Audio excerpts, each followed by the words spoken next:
আইছে রহম আইছে আর আমি তারে ছাড়িয়া দিলাইছি।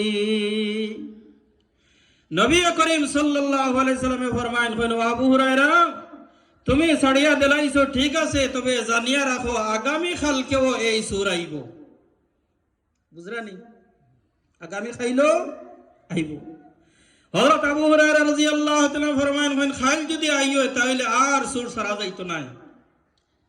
ঘটনা যেমন নবীজিয়া কইছেন আগামী কালকেও এই সূরা আবার আইছে, আবার পরে আবু হুরায়রা রাদিয়াল্লাহু তাআলা আজকে আবার দড়ি লাইছেন। ধরার পরে এমন কাকুতি মিনতি শুরু করছে।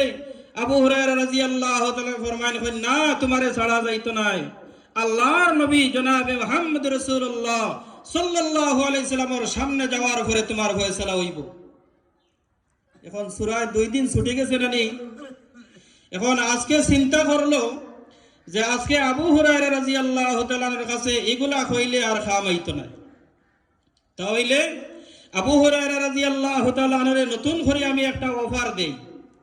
আবু হুরায়রা যেহেতু ইলমের পিপাসু, এই জন্য সূরায় আবু হুরায়রা রাদিয়াল্লাহু তাআলা একটা অফার দিল, ও আবু হুরায়রা আজকে যদি তুমি আমারে ছাড়ি দাও তাহলে আমি তোমারে কোরআনের একটা আয়াত শিখাইমু। হক্কা সুবহানাল্লাহ।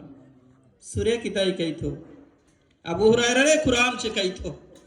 হযরতে আবু হুরায়রা রাদিয়াল্লাহু তাআলা যখন শুনলাম যে আবু হুরায়রা রাদিয়াল্লাহু তাআলা কোরআন শিখাইবো, আবু হুরায়রা রাদিয়াল্লাহু তাআলা সাথে সাথে তৈয়ার হয়ে গেল, কইলা যদি তুমি আমারে কোরআন শেখাও তাহলে এর বিনিময়ে তোমারে আমি ছাড়িয়া দিলাইম।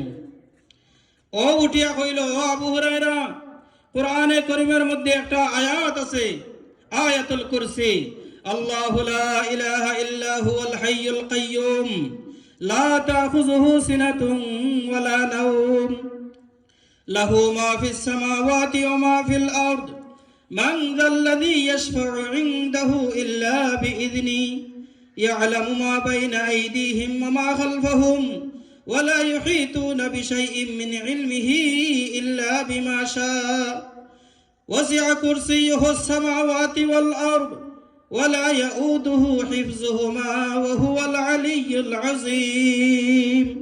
আবু হুরায়রা এই যে একটা আয়াত, ওইটার নাম হইল আয়াতুল কুরসি।